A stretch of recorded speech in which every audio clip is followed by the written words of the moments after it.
मेरे सामने एक केस आया कि 6 साल का एक बच्चा था और उसको एक चोरी के केस में, और चोरी भी कितनी, 110 रुपए की। 6 साल का बच्चा, 110 रुपए की चोरी, और उसको 7 साल हो गए हैं जुडिशियल कस्टडी में। लेकिन ना जाने क्या हुआ क्या नहीं कि वो बच्चा 6-7 साल का 13-14 साल का हो गया और वो जेल में था। somehow my sources they told me, तो मेरे को बड़ा हैरानगी भी लगी, हर किसी को लगेगी। तो I started probing it and it took me around 30 days। I visited the open court, और मैं उस नौजवान को कहूँगा कि वो तब तक का बच्चा, टीन उसमें आ गया था, मैं उसको मिला और उसने सारी बात बताई। और ही वॉज ऑर्फन, उसके आगे पीछे कोई नहीं था। वो एक टी स्टॉल में सिर्फ 2 वक्त का खाना खाने के लिए उस टी स्टॉल पे बर्तन साफ करता था या किसी को चाय देने आता था। They say fake news is cheap to produce, but genuine journalism is expensive. आज के कोट से आपको पता चल ही गया होगा कि आज हम किसके बारे में, किसके रिलेटेड पॉडकास्ट करने वाले हैं। तो hello everyone, welcome back to another episode of podcast. Jammu and Kashmir और जर्नलिज्म में बहुत ही हॉट टॉपिक रहे हैं आजकल के टाइम पे। तो आज के पॉडकास्ट में हम जर्नलिज्म के बारे में बात करने वाले हैं। What is mobile journalism. आजकल का जर्नलिज्म का डेफिनेशन अलग है जो पहले जर्नलिज्म का डेफिनेशन था। तो जिनके साथ हम बात करने वाले हैं उनका नाम है जोरावर सिंह जम्वाल। वो एक जर्नलिस्ट रह चुके हैं और अभी एक पॉलिटिशियन है। जर्नलिज्म की जितने भी रिलेटेड बातें हैं हम उनके साथ इस पॉडकास्ट में करेंगे। बहुत ही इन्फॉर्मेटिव पॉडकास्ट रहने वाला है, specially for the upcoming journalist या फिर जो जर्नलिस्ट हैं जम्मू एंड कश्मीर में, उनके लिए। आगे बढ़ने से पहले अगर आप इस पॉडकास्ट पे या चैनल पे नए हैं तो please do subscribe and let's get start.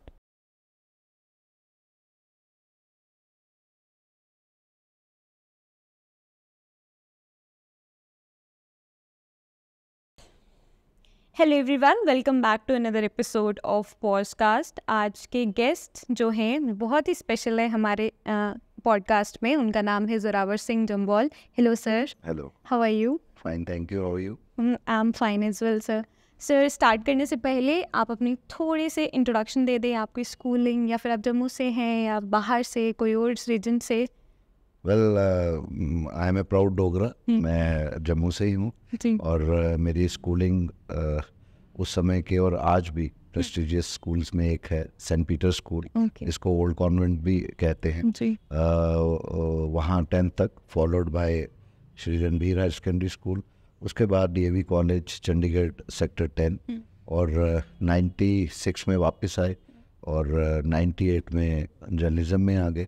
और my first step as we can say baby boy in journalism Kashmir Times से शुरू हुआ, और तब स्वर्गीय Ved Singh ji editor in chief थे।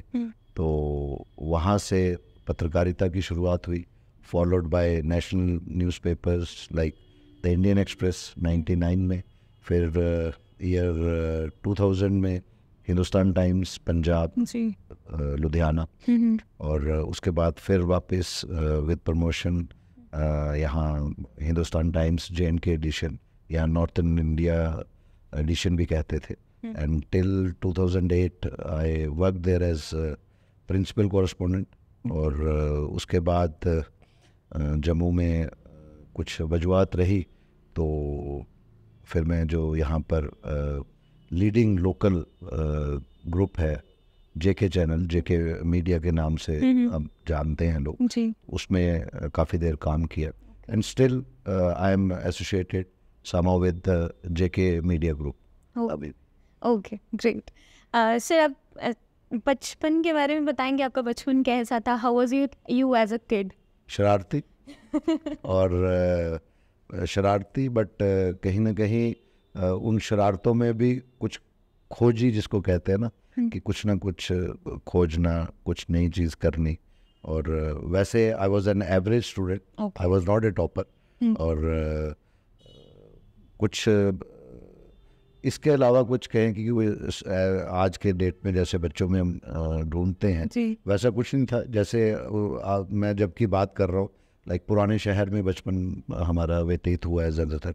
और पुराने शहर में खेलों की अगर हम बात करें तो आज भी वही एक फीडर है जो जिसको हम परेड ग्राउंड कहते हैं। तो आज आके वही हमारा एक हिस्सा था। और पुराने शहरों में आपको मालूम है कि किस तरीके से रिहाइश रहती थी। तो बाय एंड लार्ज बचपन हमारा जैसे नॉर्मल किड्स, और मैं ये समझता हूँ कि अगर हम पीछे मुड़ के देखते हैं वो बचपन ज़्यादा अच्छा था। उसमें आपस में प्यार, भाईचारा, और it was not confined to one family as a family. हमारे जो आजू बाजू में जो नेबरहुड होते थे तो वो भी एक फैमिली ही ट्रीट होती थी, जो आज के वक्त में कहीं ना कहीं हमें लगता है कि समाज में वो शायद वो चीज़ें नहीं रही जिसको आज भी हम महसूस करते हैं। वो बहुत बड़ी हमारी कमी भी है। अब तो प्राइवेट, जैसे अपनी प्राइवेट लाइफ वैसा ही रहना जरूरी है। ओके सर, जर्नलिज्म की बात करते हैं। How you came into journalism और क्यों?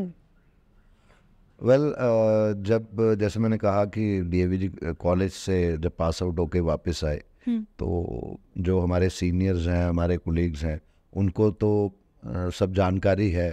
जो यंगर जनरेशन है, बड़े कम स्टूडेंट्स जानते होंगे कि 1998 में एक बहुत बड़ी एजुटेशन जम्मू रीजन में हुई थी। और वो हुई थी जब गवर्नमेंट ने MBBS BDS लिस्ट को छाया किया।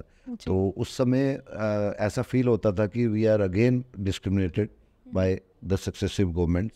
और वो धारणा, वो भावना इसलिए भी जागी कि वो कुछ तथ्यों पे थी।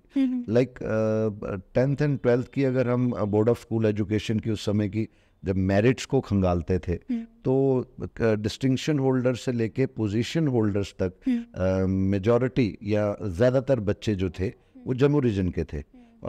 वेयरएज जब आप 12th के बाद जो एंट्रेंस टेस्ट के रिजल्ट्स निकालते हो तो how come there is a drastic decline कि वो मेरिटोरियस बच्चे जो 6 महीने पहले तक इतना अच्छा रिजल्ट शो कर रहे हैं, और उसके बाद जब MBBS BDS के रिजल्ट्स निकलते हैं तो घाटी के बच्चों को दिखाया जाता है। तो कहीं ना कहीं दिख रहा था कि there was some politics and dirty politics. तो उस समय में एसोसिएटेड था Jammu joint student federation, JJSF, एक ऑटोनॉमियस एक नॉन पॉलिटिकल स्टूडेंट बॉडी थी। तो हमेशा जम्मू रीजन के स्टूडेंट्स के लिए बोलते थे। वो एक प्लेटफॉर्म था, बहुत स्ट्रॉन्ग प्लेटफॉर्म था।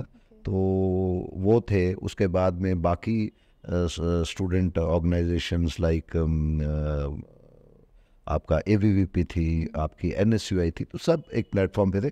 That agitation was led by the students.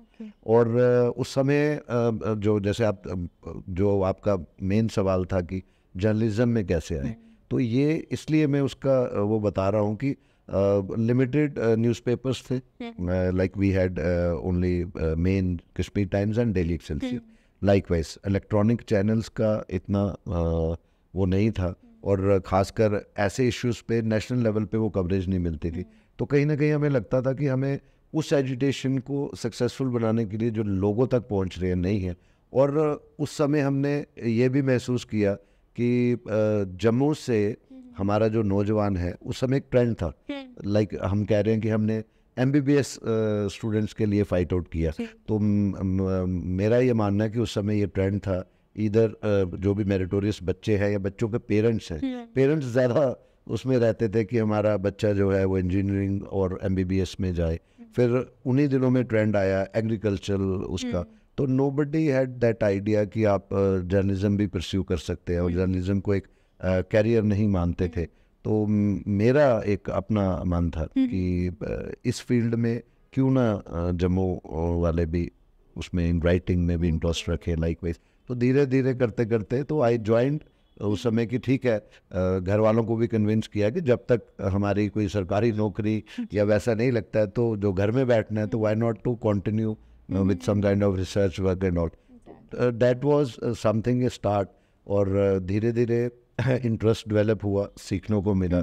Oven Kaul साहब तब इंडियन एक्सप्रेस के एडिटर रिटायर हुए थे। तो he was at that time as editor with Kashmir Times group, तो काफ़ी बेसिक्स सीखने को वहाँ से मिले। और शायद वहीं से ही देखते देखते इंटरेस्ट बढ़ता गया और फिर पीछे मुड़ के नहीं देखा। और हर एक जर्नलिस्ट की, एक वर्किंग जर्नलिस्ट की ये ख्वाहिश रहती है कि आप कहीं से भी शुरू करें, बट आपको किसी दिन एक मौका मिलना चाहिए कि आप नेशनल न्यूज़पेपर में काम करें और आपकी जो क्षमता है वो एक रीजनल या लोकल लेवल से उठ के एक नेशनल पर्सपेक्टिव में आए। तो ये अपने आप में आई फील लकी कि मैं 12 से 14 महीनों में ही आई एम लकी कि मैं एक नेशनल न्यूज़पेपर में काम किया। क्योंकि उस समय सब हैरान होते थे हमारे से जो सीनियर्स थे कि कम से कम minimum 7 to 8 to 10 years are required कि आपका इतना तजुर्बा, इतना एक्सपीरियंस, इतनी राइटिंग्स, इतनी आपकी स्पेशल स्टोरीज जो है वो। तो कहीं ना कहीं दिल्ली में बैठे एडिटर्स, रीजनल लेवल पे बैठे एडिटर्स जो है वो देखते थे कि आपका ये। बट मे बी उस समय मुझे याद है कि कश्मीर टाइम्स में तब नया नया इंडियन एक्सप्रेस ग्रुप लॉन्च हुआ था और जितने एडिटर्स थे, शेखर गुप्ता जी थे, राजकमल झा थे, और यहाँ पर mister Vipin Pabi was the resident editor the Indian Express group JNK। तो शायद मेरी कुछ ऐसी एक्सक्लूसिव स्टोरीज जो कश्मीर टाइम्स में उस समय आई होंगी, तो जो उन्होंने देखी and they called me for an interview and ultimately बाकी सब जग जाहिर है। और सेम केस जब वहाँ से मैं हिंदुस्तान टाइम्स में गया इसी तरह से। और मुझे आई फील लकी कि मैं 14-15 महीनों में यंगेस्ट जो था इतनी जल्दी नेशनल न्यूज़पेपर्स के फोल्ड में आया। ग्रेट, जान के बहुत बहुत बहुत खुशी हुई सर। सर बीच में आपने ना प्रिंट मीडिया का बात की थी, जैसे कि अभी हमें पता है कि सारे मूव कर गए हैं सोशल मीडिया पे या फिर डिजिटल मीडिया की बात करें, प्रिंट मीडिया काफ़ी ज़्यादा कम हो रहा है इर्स्पेक्टिव कि वो बिल्कुल अलग नीश होती है इसकी, और यहाँ पे बिल्कुल अलग तरह के तरीके से प्रेजेंटेशन होती है। सर आपका उसके बारे में क्या कहना है? ऐसा नहीं है, लेकिन प्रिंट मीडिया का थोड़ा सा स्क्वीज होना या उनकी सर्कुलेशन में थोड़ी कमी आना, उसमें बहुत सी वजह हम कहेंगे। मेरा अपना मानना, बिकॉज मेरी बैकग्राउंड ही प्रिंट मीडिया की है, और तब तक सभी की बैकग्राउंड जो भी पत्रकार रहे हैं उनकी बैकग्राउंड प्रिंट मीडिया ही रही। उसके बाद ऑप्शंस आई इलेक्ट्रॉनिक मीडिया की, और आज आप देखिए 2013-14 ऑनवर्ड्स जब से स्मार्टफोन्स की इंट्रोडक्शन हुई है, तो अब पोर्टल्स का भी एक हम कहते हैं कि एक फ्लडेड उसमें वो हो गया। और मेरा ये मानना है कि जो चेंजेस दिख रही हैं, कॉस्ट लेवल की भी बात थी, एक बहुत बड़ी बात है, लेकिन आज भी प्रिंट मीडिया में जो रिसर्च वर्क है, आप आज भी कोई रेफरेंस देखेंगे, जैसे लेटेस्ट हम बात करें कोरोना के दिनों में, आपको याद होगा कि एक स्टोरी इंडियन एक्सप्रेस में आई थी। एक कपल थे ब्यूरोक्रेट्स, तो जो बजाय अपनी ड्यूटीज देने के, तो they were somewhere roaming with their dog and all, और उसकी अब ज़्यादातर देखे तो कहते जी इंडियन एक्सप्रेस की जो सर्कुलेशन है वो काफ़ी लो आ गई, तो विच मीन्स लोग नहीं पढ़ते। लेकिन गवर्नमेंट ने कॉग्निजेंस लिया, उस चीज़ का कॉग्निजेंस लिया। इसलिए मेरा ये मानना है कि जो इलेक्ट्रॉनिक चैनल्स का बाद में आना अच्छी बात है, जर्नलिज्म को ग्रो मिला, हमारे जो यूथ इंटरेस्टेड है टू जॉइन जर्नलिज्म, उनके लिए प्लेटफॉर्म्स नए नए तैयार हुए, जिससे ना सिर्फ जम्मू कश्मीर में बल्कि पूरे देश में ग्रोथ मिली है जर्नलिज्म को। हमारे वक्त में तो इंस्टीट्यूशंस डिप्लोमा या वैसे थे, आपके आज के वक्त में यूनिवर्सिटीज़ में डिग्रीज हैं। आप देखिए कि जर्नलिज्म ग्रो हुआ, पॉजिटिवनेस बहुत अच्छी है। अब जैसे मैं पोर्टल्स की बात कर रहा हूँ, तो आज पूरे देश में आप देखिए कि जो वो पत्रकारिता थी जिम्मेवारी की, आपको कुछ लिखने से पहले उनके तथ्यों पर ध्यान देना ज़रूरी होता था। अगर आप एंटी एस्टेब्लिशमेंट भी कोई स्टोरीज करते हैं, गवर्नमेंट के अगेंस्ट स्टोरीज करते हैं, किसी अथॉरिटी को चैलेंज करते हैं, तो you had some kind of proofs जो सब्सटेंशिएट करते थे आपकी स्टोरी को।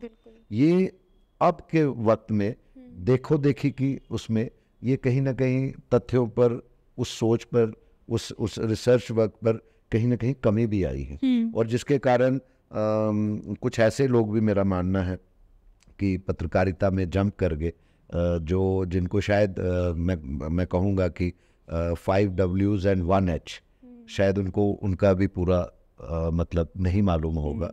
और उससे होता क्या है कि समाज में पत्रकारिता से जो जुड़े यकीनी और अच्छे लोग हैं, उन पे कहीं ना कहीं उन पे भी सवालिया निशान उन चंद लोगों की वजह से बन जाता है कि ये पत्रकारिता है। तो कहीं ना कहीं अगर एक पॉजिटिवनेस सामने नज़र आई है, अच्छे प्लेटफॉर्म्स नज़र आ रहे हैं यूथ के लिए, तो कुछ ऐसे लोगों की एंट्री के कारण पत्रकारिता में एक हम कहेंगे कि एक बदनामी का माहौल भी दिखने को मिलता है। ये फ़र्क ज़रूर आया है। True, very true. Sir JNK की बात करते हैं। जब आपने शुरू किया था तब जो पत्रकारिता थी और अभी में ज़मीन आसमान का अंतर है, उसके बारे में थोड़ा सा बताएंगे आप? 98 जब मैं बताता हूँ कि कश्मीर टाइम्स में हमने स्टार्ट किया, तो जो वर्किंग आवर्स ऐसे तो रहते थे 6 से 7, बट हम अगर सुबह 11 बजे फील्ड में निकलते थे तो रात को 1 भी बजता था, 12:30 भी बजते थे, कि जब तक प्रिंटिंग प्रेस में वो सारे प्रूफ्स ना चले जाएं, तो वी हैड टू वेट। और JNK के जैसे आपने बात की, तो 98 में आप देखिए कि JNK बड़ी सेंसिटिव और मिलिटेंट इन्फेस्टेड स्टेट रही है। तो कोई पता नहीं आपको कौन से ज़िले से, कौन से खित्ते से क्या एक कोई खबर ऐसी आ जाए, अनटूवर्ड इंसिडेंट या मिलिटेंट अटैक या एनकाउंटर्स, तो यू हैड टू वेट। तो उस समय हार्ड वर्क जो है, मैं कहता हूँ कि आज की पत्रकारिता से ज़्यादा रहता था।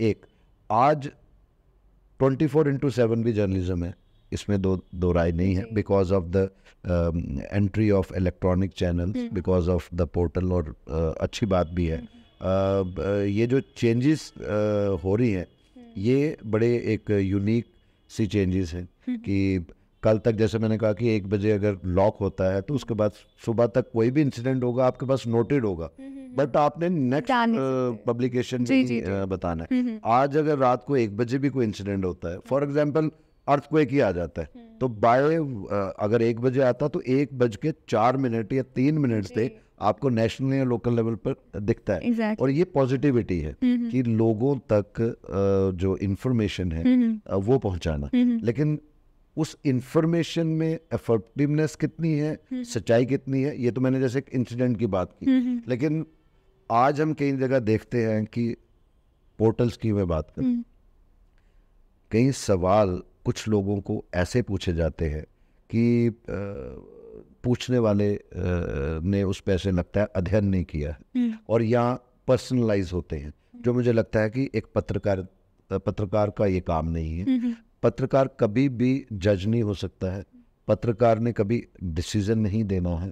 पत्रकारिता में है कि समाज में जो कुरीतियाँ हैं आप वो उजागर कीजिए। ह्यूमन इंटरेस्ट स्टोरीज है, सपोज कोई गरीब है, अपना इलाज नहीं करवा पा रहा है, कोई माता पिता गरीब घर के हैं, हॉस्पिटल में छोटा बच्चा या बच्ची है, या कोई मेरिटोरियस बच्चे हैं पर उनके पेरेंट्स अफोर्ड नहीं कर पाते। These are the human interest stories, और इस पे करना चाहिए। और एक होता है कि आप अपने या किसी के कहने पे किसी की कैरेक्टर असैसिनेशन पे आ जाए, किसी कमिटेड एंड ऑनेस्ट ऑफिसर पे अपनी मर्जी से किसी को सामने खड़ा करके, सपोज मैं एक पत्रकार हूँ और मेरे सामने कोई आ जाता है कि फलां अफसर जो है वो करप्ट है, तो उसके कहने से वो करप्ट नहीं होगा। हम 1 मिनट में माइक लेंगे जी और उसको करप्ट घोषित कर देंगे, which is not the job of a journalist. मेरा अपना एक मानना है, और ज़्यादातर पत्रकारिता में यही एक बेसिक्स होते हैं जो सिखाए जाते हैं। कहीं ना कहीं आज जैसे मैंने कहा कि जिनका बैकग्राउंड जर्नलिज्म का नहीं है और उनको लगता है कि आज के सोशल मीडिया में हम भी अपना एक सेटअप छोटी इन्वेस्टमेंट में करके, एक मोबाइल लेके, एक लैपटॉप लेके तो will go for interview, I think उससे जर्नलिज्म में एक धक्का लगता है और जर्नलिज्म का लेवल या स्टैंडर्ड निचले स्तर पर आता है। ये डिफरेंस भी है। अगर मैंने पॉजिटिवनेस बताई है तो ये डिफरेंस भी है कि हम देखते हैं कि कहीं सपोज कोई इंसिडेंट हो जाता है। अब एक जर्नलिस्ट ने ये भी देखना है कि अगर हमने इस इंसिडेंट को अगर हमने सही ढंग से रिपोर्ट नहीं किया तो हो सकता है it can flare up the communal tensions. Exactly. किसी एक की गलती से पूरे समाज को आप माहौल बिगाड़ोगे। किसी एक धर्म समुदाय के बंदे को, किसी इंसान को अगर उसने गलत किया है तो क्या पूरा कम्युनिटी उससे आप ब्लेम कर देंगे? सो ये जजमेंटल होना, अपने डिसीजंस लोगों पे थोपना जर्नलिस्ट का काम है, पत्रकार का काम है। जो चीज़ है आप राइट पर्सपेक्टिव में दिखाएं। Let the people decide, let the people think कि वेदर योर रिपोर्टिंग में कितनी सच्चाई कितनी नहीं है वो उन पे छोड़ दीजिए। नॉट कि आप जज बन के, आप एक अथॉरिटी बन के वो डिसीजन जो है लोगों पे थोपे। ये मेरा मानना है। एग्जैक्टली मैं वही पूछने लगी थी आपको कि आजकल के जो जितने भी जर्नलिस्ट हैं, आपके हिसाब से क्या अच्छे पॉइंट्स हैं उनके, और क्या आपके हिसाब से क्या बुरे पॉइंट्स हैं यहाँ पे वो कर सके हैं? मेरे हिसाब से जब वर्ड जर्नलिस्ट आता है, जब शब्द पत्रकार आता है जी, तो जब पत्रकार है तो वो पत्रकार है। अब पॉइंट इज दिस कि पत्रकार की आड़ में मैं स्पेसिफिकली यूज कर रहा हूँ कि पहले ये देखना है वो पत्रकार है कि नहीं। आम लोगों को नहीं मालूम है, वो सोचते हैं कि माइक पकड़ा है या रिपोर्टिंग कर रहे हैं तो पत्रकार है। डिफरेंस कुछ नहीं, हर पत्रकार अच्छा है और जो इस फील्ड को राइट सेंस में परस्यू कर रहा है, मुझे नहीं लगता पत्रकार कभी गलत हो सकता है। हाँ, उसके द वे ऑफ रिपोर्टिंग में मेरा डिसएग्रीमेंट हो सकता है, मैं उस चीज़ को ना मानूं, वो अलग बात है। लेकिन मैं एक एग्जांपल दूंगा। जब हमारे जो नेशनल न्यूज़पेपर्स में एक ट्रेंड था, अभी भी है, कि मॉर्निंग मीटिंग्स होती थी, उसमें एडिटर्स, सीनियर्स, रिपोर्टर्स अलग अलग बीट्स दी होती थी कि आपने क्राइम को देखना है, आपने हेल्थ को देखना है, आपने एजुकेशन सेक्टर को देखना है। तो we used to sit and hold meetings कि क्या स्टोरी आइडियाज़ हैं, हम क्या कर सकते हैं other than the reporting of spot coverages. अब स्पॉट कवरेजेस इज कि आई इनवाइट यू दैट ये मेरा एनुअल डे फंक्शन है, ये आज मुख्यमंत्री जी ने फाउंडेशन स्टोन रखना है, आज फलाने कॉलेज में ये स्पोर्ट्स की प्रतियोगिता है। That are the spot coverages. वो आपने कवर करनी है सो डैट कि लोगों को पता लगे कि क्या है। और एक होता है कि यू इन योर बीट, चाहे वो हेल्थ एंड मेडिकल एजुकेशन है, क्राइम की है, आपका एजुकेशन की है, एजुकेशन में क्या रिफॉर्म्स हो रहे हैं, और एजुकेशन रिफॉर्म्स करते करते कहीं गवर्नमेंट की तरफ से कोई गलती तो नहीं हो रही है, उसको पॉइंट आउट करना है। वो आपकी इंस्टिंक्ट जो है, और आपने उसमें काम किया है उस बीट में। आप सिर्फ एक स्कूल को नहीं, आप पूरे के पूरे रीजन के schools, high schools, government, private, ये बेसिकली जैसे मैंने कहा कि एक रिसर्च वर्क रहता है। तो तभी आप उसको खंगालेंगे तो अच्छी चीज़ें समाज के सामने आएंगी। And I can give you hundreds of examples जहाँ पे पत्रकारों ने ऐसी रिसर्च वर्क करके या इन्वेस्टिगेटिंग स्टोरीज करके वो छाया की, समाज ने माना, और कई लेवल पे जुडिशरी ने सुओ मोटो लेके उसको PIL में कन्वर्ट किया, और government to a great extent उस चीज़ को कंसिडर किया। मतलब कि बहुत सी ऐसी हम आपको एग्जांपल्स बता सकते हैं हमारे से सीनियर्स, हमारे कोलीग्स की इतनी अच्छी स्टोरीज की, चाहे वो ह्यूमन एंगल की थी, चाहे वो एंटी एस्टेब्लिशमेंट थी, तो जिसके बाद असर हुआ, जिसको हम कहते थे कि लेटर हम फॉलो अप स्टोरीज चलाते हैं, जिसको कहते थे कि impact of our story. We used to claim कि ये हमने ये स्टोरी फलाना एडिशन में की थी, working on which government probed it, और गवर्नमेंट को लगा कि yes this story is right, and finally they took cognizance और टुक एनी एक्शन। सो ये चीज़ें कहीं ना कहीं आज मिसिंग है। मैं ये नहीं कहूँगा बिल्कुल ही गायब है, पर बहुत लेवल तक उसका उसका जो स्तर है, जो हायर साइड पे जाना चाहिए था, वो कम हुआ है। उसका रीज़न भी एक है, कंपटीशन का ज़माना हो गया है, हर कोई ब्रेकिंग चाहता है, लेकिन उस ब्रेकिंग का फॉलोअप नहीं चाहता है, और ना ही उसके बाद वो रिव्यू करता है, स्टडी करता है। ज़्यादातर मैं I am giving special reference for this to the portal media, और मेरी जो भी अच्छे नौजवान इसमें हैं उनको पढ़ना चाहिए, रिसर्च वर्क करना चाहिए। True, very true.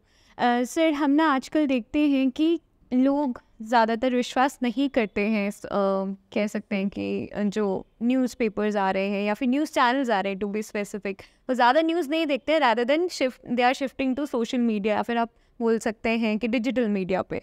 तो उसके बारे में क्या कहना है आप? नहीं, ऐसा नहीं है। मैं ये नहीं कहूँगा। हाँ, उनका पढ़ने का और देखने का पर्सपेक्टिव तो ज़रूर थोड़ा सा चेंज हुआ है बिकॉज ऑफ स्मार्टफोन्स। अब जैसे प्रिंट मीडिया की बात करें, ऑब्वियसली उसमें भी चेंजेस आई हैं कि जब हर चीज़ आपको एक स्मार्टफोन पे अवेलेबल है, आपका बैंक उसमें है, आपकी हर चीज़ उसमें है, तो ऑब्वियसली न्यूज़ भी उसमें है। आप क्लिक कीजिए, जैसे हम आज आपके पास यहाँ आए हैं, तो ऑब्वियसली इसकी व्यूअरशिप हमें स्मार्टफोन्स पे अवेलेबल है।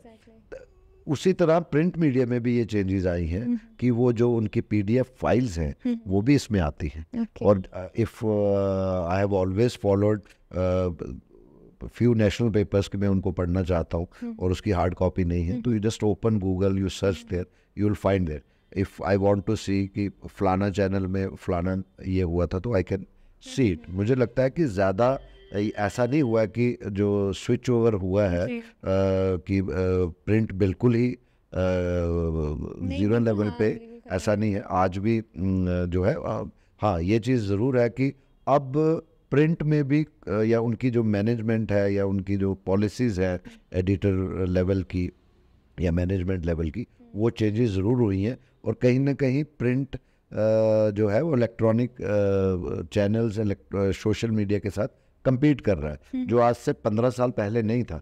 प्रिंट की एक अपनी सेट डिफाइंड लाइन थी और जो इलेक्ट्रॉनिक चैनल्स थे उनकी अपनी एक सेट डिफाइंड लाइन। अब कहीं ना कहीं वो कोरिलेट कर रहे हैं। अब जैसे द वायर, द प्रिंट, ऐसे कई वो आप ऑनलाइन देखते हैं, तो हु आर दे, उनके पीछे जो काम कर रहे हैं कौन है? They are the working journalist, और वो राइटिंग में है। They are not with the visuals, they are not with जिसको हम कहते हैं कि आपने रिकॉर्डिंग करके या कहीं लाइव किया है, आप वो चीज़ देखिए कि वो भी इसी पैटर्न पे आ गए हैं। हाँ, फ़र्क इतना है कि उसकी आपको हार्ड कॉपी नहीं मिलती, but you can download it, you can get the print out. ऐसी बहुत सी जो है यहाँ पर JK वायर है या likewise I can give you so many examples कि जिसके मुझे लगता है कि प्रिंट जैसे आप कह रहे हैं इतना नहीं है, लेकिन अच्छी बात है कि हमें मालूम है कि आज की व्यस्तता जो है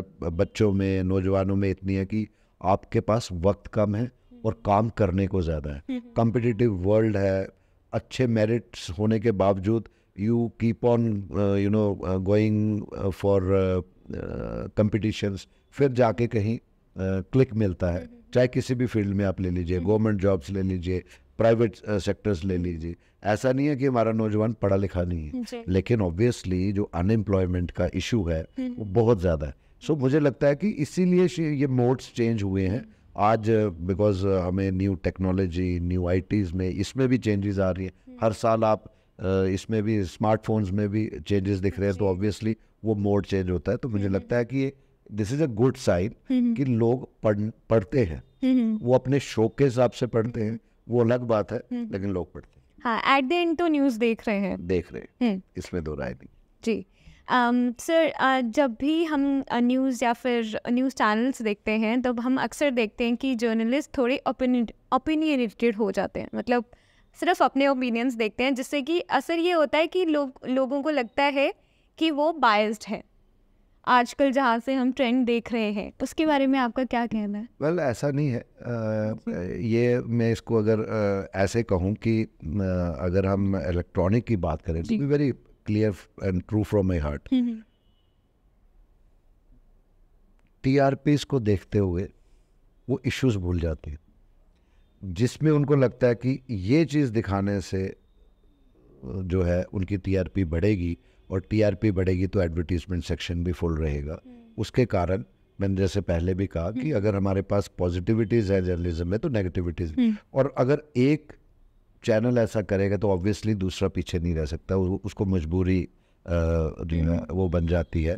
और जिसमें जो बुद्धिजीवी समाज में, सिविल सोसाइटी में लोग हैं, तो ऑब्वियसली वो ये पिन पॉइंट करते हैं कि आप अपनी चीजें हम पे थोप रहे हो। आपका सवाल उसी तरफ था कि वाई हम ऐसा क्यों कर रहे हैं, और उसमें गलती सिर्फ मैं कहूँगा कि चैनल्स की या उनकी नहीं है, गलती देखने वालों की भी है ऑब्वियसली। कि जब आप वो चीज़ देखना चाहते हो और बार बार वो देख रहे हो, तो मुझे ये भी पार्शली लगता है कि जर्नलिज्म थोड़ा बहुत एज ए प्रोडक्शन हाउस की तरफ भी स्विच ओवर हो रहा है। और उसका कारण मैंने बताया कि देखने वाले, कि जर्नलिज्म को कभी भी प्रोडक्शन हाउस लिया ही नहीं गया गया। जब से जर्नलिज्म शुरू हुई है, आप चेक कर सकते हैं, if not you check from the entire world, but to अगर आप हमारे अपने कंट्री की भी बात करें, तो पत्रकार कौन थे, जितने भी वेटरन रहे हैं, किस तरीके से वो काम करते थे। तो पत्रकारिता को उस समय कभी एक प्रोफेशनल उसमें नहीं लिया गया कि आप पैसे की वजह से ये कर रहे हैं। उन दिनों में जैसे when I started my career 1200 रुपये महीना थी, एंड यू कैन इमेजिन, और उस समय भी 1200 वाज गुड फॉर नथिंग। तो मैं कई बार माता पिता या घर में बात करते थे, ये कौन सी आप नौकरी कर रहे हैं, कि अगर 1200 रुपये लेके भी घर से 2-2.5 हज़ार रुपये आप लेके काम कर रहे हो, तो ये नौकरी है क्या है। So these are the differences. जब ये फ्लड गेट्स खुले हैं इलेक्ट्रॉनिक चैनल्स के, या जैसे आज की बात कर रहे हैं, तो ऑब्वियसली उसमें पैकेजेस बढ़ गए, तनख्वाहें बढ़ गई, तो रुझान कई ऐसे लोगों का भी बन गया कि जिनको पत्रकारिता में एज इट इज़ इंटरेस्ट नहीं है, लेकिन they want to be there to get a job. तो ये भी एक रीज़न मैं मानता हूँ। Okay okay sir, how are you seeing as today's journalist जो इस बैकग्राउंड से नहीं है, जिनके पास कह सकते हैं सिंपल वर्ड्स, उनके पास डिग्री नहीं है प्रॉपर, लेकिन still they are doing the news. बस क्या जवाब दें जिनके पास मैं डिग्री नहीं कहूँगा, मैं डिप्लोमा भी नहीं कहूँगा, लेकिन एटलीस्ट बेसिक्स जैसे मैंने कहा कि वो नहीं होगी, तो वो अपना मजाक खुद बनाएंगे। आप जैसे नौजवान भी जब उनको कहीं क्लिप कोई आएगा या देखेंगे, तो आप हंसेंगे कि इज़ दिस द जर्नलिज्म। तो मुझे लगता है कि जर्नलिज्म, जैसे मैंने कहा, कि एक रियलिस्टिक अप्रोच होनी चाहिए, एक मिशनरी अप्रोच होनी चाहिए, और जजमेंटल नहीं होना चाहिए। अब जैसे हो सकता है कि जब हम बात कर रहे हैं, तो नीचे कहीं कमेंट्स या उसमें आएगा कि जजमेंटल और decision, and when you are talking of investigating stories, then you are talking of impacts. मैं आपको अपनी पर्सनल उसमें बताता हूँ। When I was with Indian Express group, मुझे एक एडिशनल कोर्ट रिपोर्टिंग मिली थी, and I am not a law student, लेकिन मेरे को कहीं ना कहीं लॉ की तरफ इंटरेस्ट था, पढ़ते रहते थे। तो मेरे एडिटर उस समय के, उन्होंने देखा तो उन्होंने कहा कि you go for court reporting also. तो दिक्कत थी, जम्मू कश्मीर में नया कंसेप्ट था, कभी कोर्ट की रिपोर्टिंग्स नहीं होती थी, तो आइडिया नहीं था, लेकिन I started Aahista Aahista, and many of my friends जो वकील थे, उनका सपोर्ट मिला, और करते करते हमने इंटरेस्ट भी बना, हमने स्टार्ट किया। मेरे सामने एक केस आया, एक उस समय से पहले जो मुझे बताया गया था कि 6 साल का एक बच्चा था, और उसको एक चोरी के केस में, और चोरी भी कितनी, 110 रुपए की। 6 साल का बच्चा, 110 रुपए की चोरी, और उसको 7 साल हो गए हैं जुडिशियल कस्टडी में। और जुवेनाइल जस्टिस एक्ट ये कहता था कि अगर जो जुर्म करने वाला जुवेनाइल हो, यानी कि नाबालिग हो, और उसके ऊपर जो आरोप लगा है वो भी संगीन ना हो, तो जजेस, जो जुडिशियल ऑफिसर्स है, वो अपनी और उसका कोई जमानती ना भी हो, कोई बेल देने वाला ना भी हो, तो जजेस उसको देख के, ऑब्जर्व करके अपनी जमानत पे भी छोड़ सकते हैं, as this is the first case reported against that juvenile. लेकिन ना जाने क्या हुआ क्या नहीं, कि वो बच्चा 6-7 साल का 13-14 साल का हो गया, और वो जेल में था।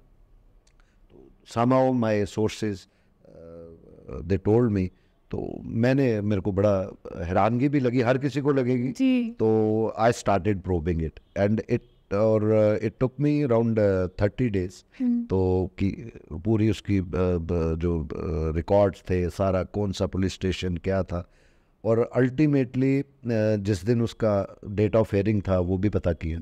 तो I visited the open court, और मैं उस नौजवान को कहूँगा कि वो तब तक का बच्चा 3 उसमें आ गया था, मैं उसको मिला और उसने सारी बात बताई।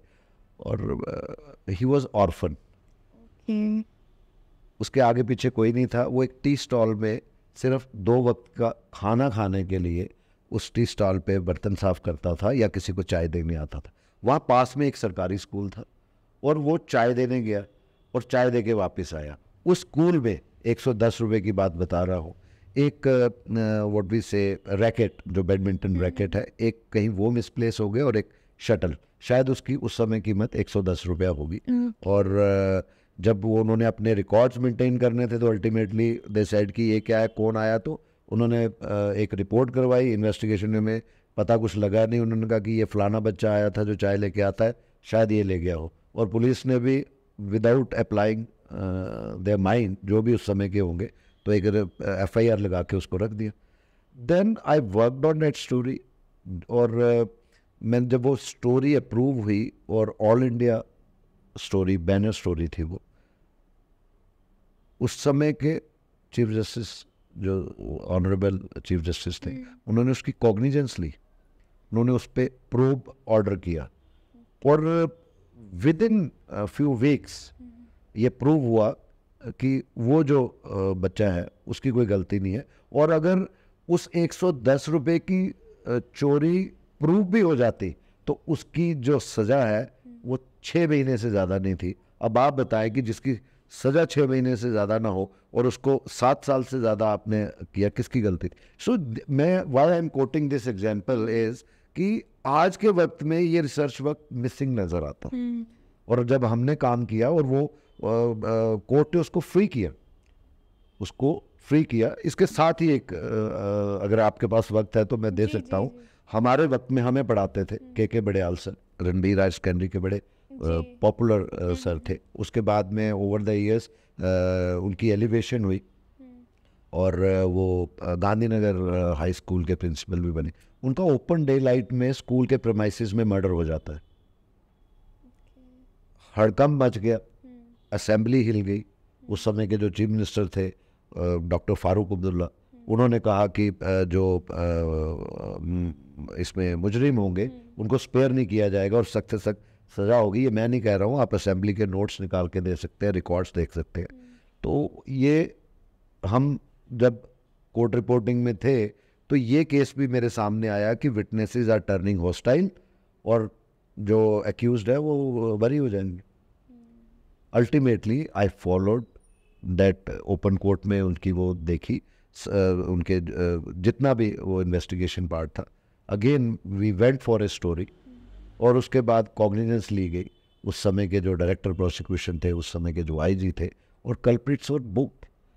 कहने का मतलब है कि एक रूटीन की रिपोर्टिंग, यू गो देयर, जो भी कोई आज की ताज़ा खबर, फलाने का स्टे टूट गया, आज का ये हेडलाइंस उतनी तक कि आज कोई हाई प्रोफाइल एक्टर एक्ट्रेस को कोर्ट में समन किया गया। All these things are important, people want to know. But उसके अलावा भी पत्रकार का ये काम है जो आज आप समझ सकते हैं। यू आर ए यूथ, आप आपके पास भी एक एक्सपीरियंस है। मुझे नहीं लगता कि इस तरफ नौजवान काम कर रहे हैं, लेकिन उनकी स्ट्रेंथ जितनी होनी चाहिए, जो मैं समझता हूँ, वो बहुत ज़्यादा होनी चाहिए। तभी आप समाज में अपनी कंट्रीब्यूशंस दे सकते हैं। मेरे अकेले से कुछ नहीं होगा, आपके अकेले से कुछ नहीं होगा, लेकिन हमें देख के अगर कोई हमें फॉलो करता है तो अच्छा लगेगा कि जर्नलिज्म को इस तरफ भी ग्रो जो है करना चाहिए। पॉलिटिशियंस की बात कर लीजिए, जब मैं हिंदुस्तान टाइम्स में आया, देयर वाज असेंबली और उस समय कोalition गवर्नमेंट थी। चीफ मिनिस्टर मरहूम स्वर्गीय मुफ्ती मोहम्मद सैयद थे उस समय। और अब obviously when you are from the background of investigating journalism, तो आपके दिमाग में कुछ ना कुछ चलता है कि वहाँ पे कौन से मंत्री क्या बोल रहे हैं, कौन से लेजिस्लेटर्स क्या बोल रहे हैं, वो तो हमने रिपोर्ट करना है। उसके अलावा क्या हो रहा है, you should feel, you should know. अपनी कहते हैं कि हमारे सीनियर्स कहते थे कि सोते समय भी पत्रकार वो है जो अपनी आँख, नाक और कान खुला रखता है. You never know when a news will come across to you. एक मिनिस्टर थे, असेंबली के अंदर अपना लाइसेंस्ड वेपन डाल के आते थे, और असेंबली और पार्लियामेंट में आप चाहे चीफ मिनिस्टर भी हो, यू कांट कम. बहुत देर से आते थे. हमें पता लगा through my sources, we did a story, it was proved case, और अल्टीमेटली चीफ मिनिस्टर जो उस समय के थे उनको असेंबली में स्टेटमेंट देनी पड़ी.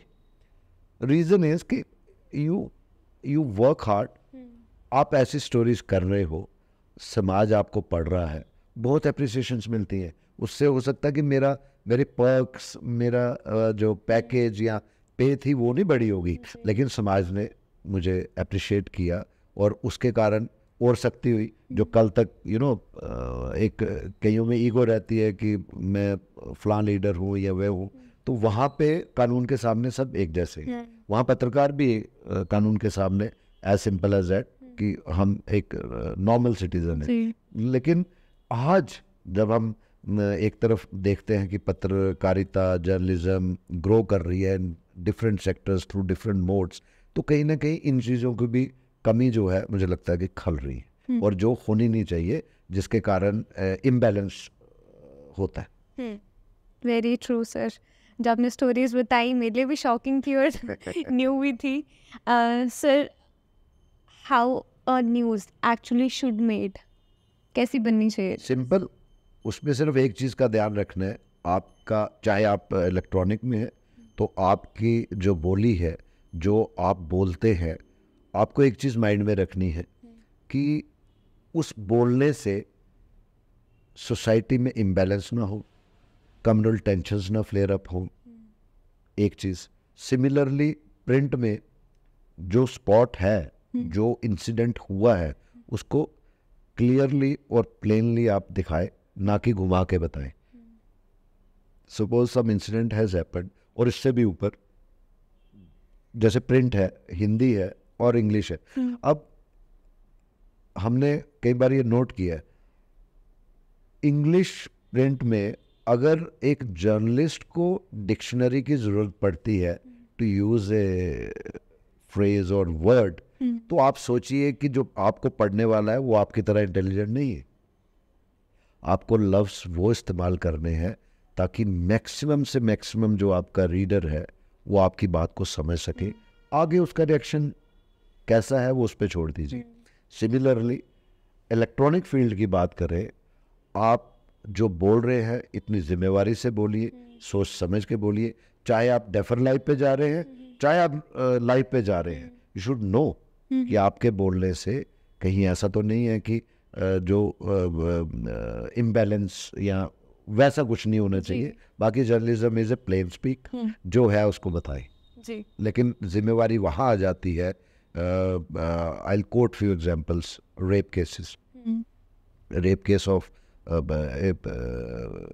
बालिग या नाबालिग की बात करें, मैंने कई बार देखा, और नाम बोल देते हैं, एड्रेस बोल देंगे. What is this? This is not journalism. We have directions and rulings from supreme court, honourable supreme court. अब तो लॉ भी बन गए. ये मैं एक एग्जांपल कोट कर रहा हूँ. और इलेक्ट्रॉनिक की बात करें, सपोज मैंने गलती की है, क्या इसमें मेरी फैमिली की गलती, मेरे पेरेंट्स की गलती है, या मेरे बच्चों की गलती है, मेरे भाई की गलती, वो मेरी गलती है? कई बार हमने देखा है कि आप जर्नलिज्म को परस्यू करते करते इस तरीके से स्टोरीज दिखाते हो कि वो पूरी फैमिली को ही फ्रेम कर देते हो. So this is not journalism. ये जो अप्रोच है ये तभी ठीक हो सकती है, जैसे मैंने शुरू में कहा कि आपको बेसिक्स ऑफ जर्नलिज्म पता होने चाहिए, आपके पास गाइड्स होने चाहिए, सो डैट कि वो आपको गाइड कर सके. जब आपने कभी किसी से सुना नहीं, आज मैं देखूंगा कि फलाना जर्नलिस्ट ऐसे बोलता, मैं भी ऐसे बोलूँगा. आज आप देखते हो कि फलाना पत्रकार ऐसे लिखता है, मैं भी लिखूंगा. You can be good in English, you can be good in any language, in Hindi, but that doesn't mean you can write a good story. Had it been this the case, then the head of the department of English wing he or she would have been the editors of Times of India, Indian Express, The Hindu and likewise, or for that matter Hindustan Times. वो क्यों नहीं है? वो हमें English पढ़ना सिखाते हैं, लेकिन जब जर्नलिज्म में आते हैं किस वर्ड को, किस अप्रोप्रिएट वर्ड को कहाँ पे यूज करना है, वो हमारे एडिटर सिखाते हैं. ये डिफरेंस. ओके. हाँ, मैंने भी कहीं पे तो सुना था, जब भी हम न्यूज़ पढ़ते हैं या फिर लिखते हैं, इवन एन एक्सक्लेमेशन और the question mark changes the narrative. See, explanation is sometimes it's an expression for a taunt. Or question mark is कि you yourself don't know whether the story is 100% correct. That's why you put in question mark. And that is a question mark. If you are 100% convinced with in black and white or in records, you know whatever you are writing, these are the records, these are the proofs. You don't need an explanation or a question mark. Let somebody challenge you. जैसे हम stories करते थे, challenge होती थी. कई बार challenge होती, रिबर्टल्स आते थे, और वो रिबर्टल्स ऐसे नहीं छाया होते थे कि अगर सपोज मैं आपके अगेंस्ट में स्टोरी करता हूँ और आप कहते हो कि दिस इज हाफ डन, ये गलत है, आप अपने वो बेचते हो, इसका मतलब ये नहीं है कि मैं उसको रिबर्टल को तोड़ करके तो डस्टबिन में फेंकूंगा. नहीं. In national newspapers editor use to hand over that rebuttal to the concern reporter, और रिपोर्टर को जवाब देना होता था जो भी उन्होंने अपने बातें कही होती थी. ऐसा नहीं है कि विल से सॉरी, हमें पता नहीं था. इसलिए रिबर्टल्स की जैसे हम बात कर रहे हैं कि वो ज़रूरी होता था. आज कहाँ दिख रहे हैं आपको? अगर हम फॉलोअप स्टोरीज, इम्पैक्ट स्टोरीज, जैसे मैंने कहा कि वो लड़का बाद में इमीडिएटली ही वाज फ्रीड, या उसके बाद जो दूसरी स्टोरी बताई उनको कन्विक्शन हुई, या ऐसी बहुत सी स्टोरीज की. तो अगर हम क्लेम करते हैं कि ये हमारी स्टोरी का इम्पैक्ट है, तो अगर कल को रिबर्टल आया है उसको भी जिम्मेवारी से छापना है कि अगर उसका कहना, फिर हम लिखते थे we stand by a story, और ये जो चीज़ें हैं ये ऐसे भी ऐसे हैं. ये करना वही कर सकता है आ जाके जिसको नॉलेज, जिसने सीखा होगा, पढ़ा होगा. अदरवाइज कोई भी लेमैन बन के सिटी रेजिडेंट जर्नलिस्ट बन जाएगा. ठीक है, आप अपने इलाके की कोई आपको दिक्कत है, कोई लेन ड्रेन्स खराब है, लाइट नहीं आ रही है, या वैसा, आप वैसा वहाँ तक ठीक है. लेकिन आप जिम्मेवारी से ऐसी रिपोर्टिंग्स, जैसे मैंने बताई कि रूटीन में आपकी बिजली, सड़क, पानी का इशू है, या कुछ स्मॉल इश्यूज, सोशल इश्यूज, वो आप हाईलाइट कीजिए. वो as a citizen of the country हम कर सकते हैं. आप अपने इलाके में एक अच्छा सोशल वर्क कर रहे हैं, आप करिए, लेकिन that doesn't means you become a journalist. So this is the difference. आप ये जो जिम्मेवारी वाले काम है, अगर आप ऐसे सोचेंगे कि अगर मैंने ये फलाना अवेयरनेस कैंप किया, मैंने ये चीज़ हाईलाइट की, उसके बाद में गवर्नमेंट ने कॉग्निजेंस लिया स्मॉल इश्यूज़ पे, तो वहाँ तक ठीक है. अगर आप सोचेंगे उसके बाद इस तरह की रिपोर्टिंग करेंगे कि एक रेप विक्टिम का भी नाम बोल देंगे, या जो आप स्टोरी करते करते जज्बातों में बह गए. जर्नलिज्म में जज्बात कहीं मायने नहीं रखते. मैं अपनी एक बात में मुझे कई बार फील हुआ कि मैं क्या कर बैठा. मैं अपना एक पर्सनल वो शेयर करता हूँ कि जब मेरे क्राइम रिपोर्टिंग मिली, नए थे, पब रिपोर्टर थे, तो हमें कहा जाता था कि हर रोज़ सुबह 11 बजे आपने उन दिनों में हॉस्पिटल, जैसे जम्मू में एक ही था गवर्नमेंट मेडिकल कॉलेज, सुबह 11 बजे आप कॉल करेंगे और शाम को 8 बजे कॉल करेंगे. How many accidents have occurred, how many attempt to suicide cases have come, and in accident any fatal news likewise. तो बर्न इंजरीज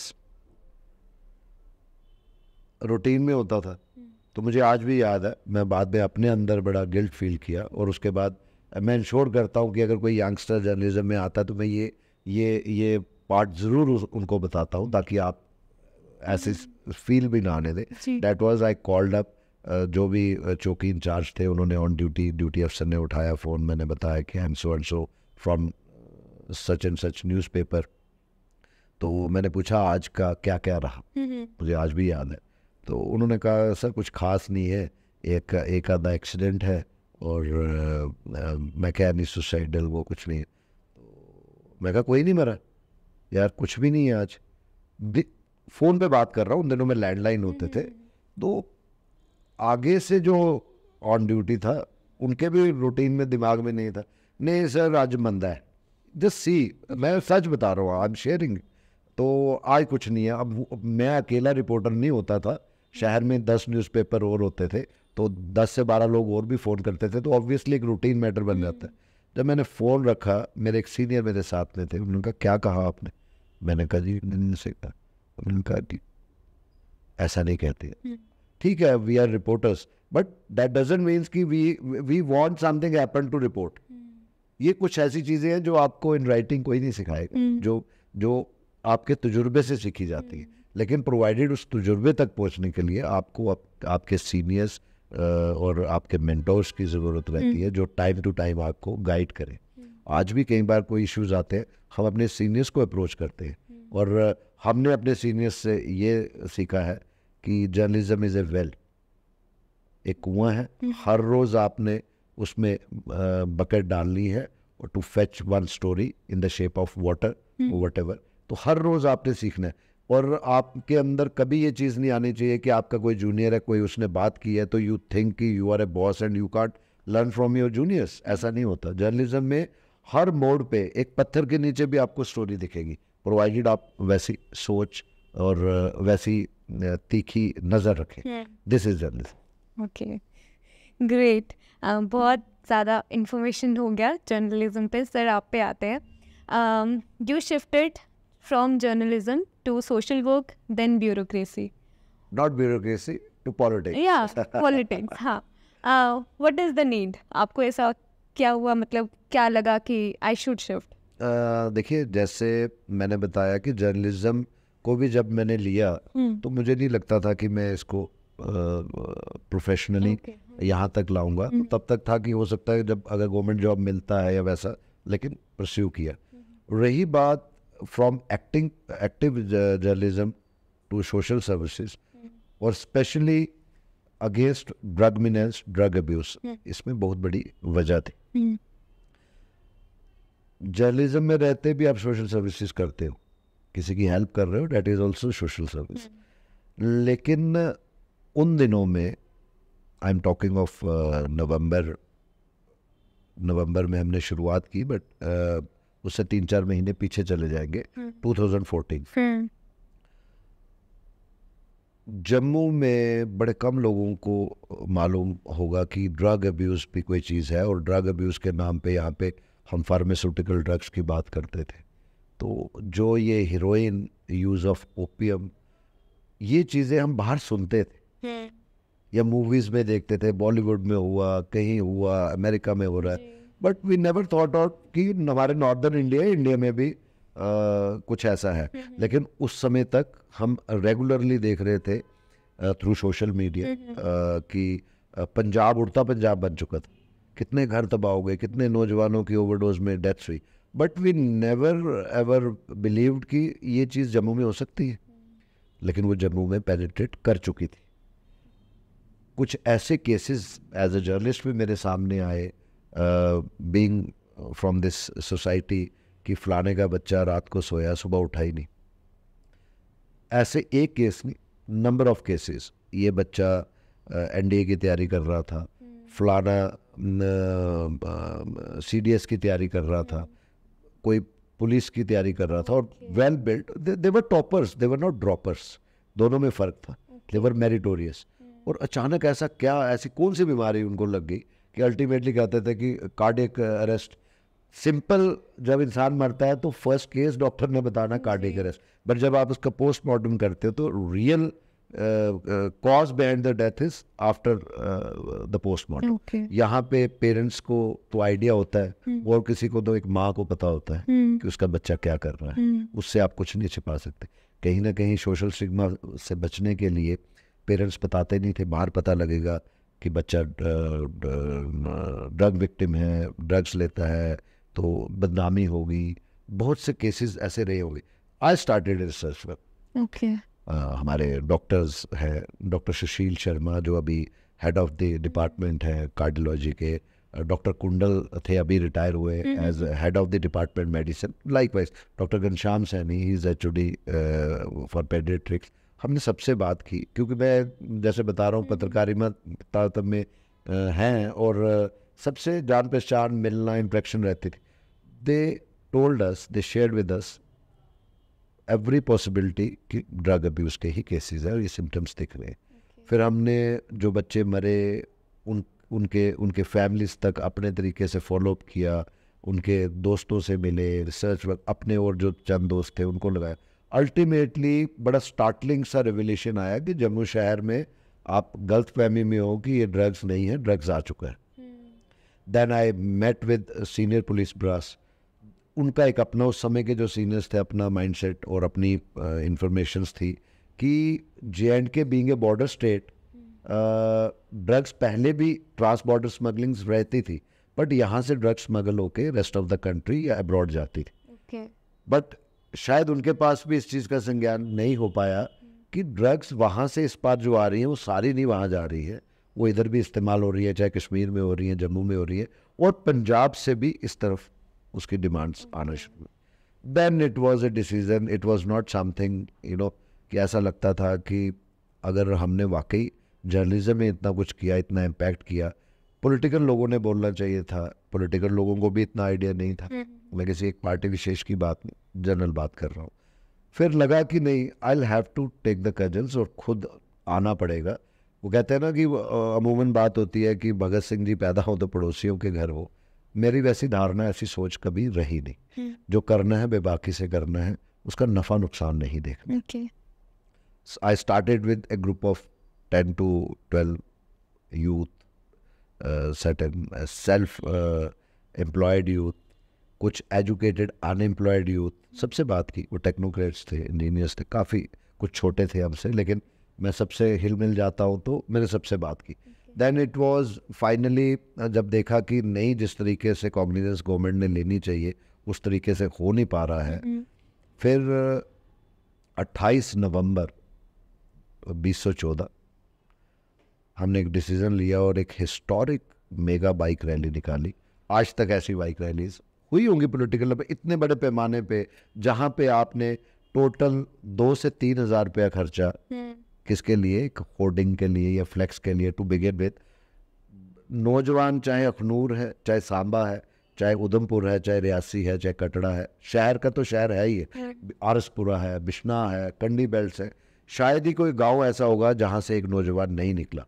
वो ऐसे नहीं निकला, हमने वहाँ मेहनत की, हर गांव, हर बस्ती, हर कस्बे में गए और नौजवानों को प्रेरित किया कि this is a well planned conspiracy, कि जो हमारी राष्ट्रवादी सोच रखने वाले हमारे युवा है, हमने मिलिटेंसी 40 साल झेल ली है, हम वहाँ से तट से मट नहीं हुए हैं, हम आज भी कुर्बानियाँ दे के अपनी राष्ट्रवादी सोच को नहीं छोड़े हैं।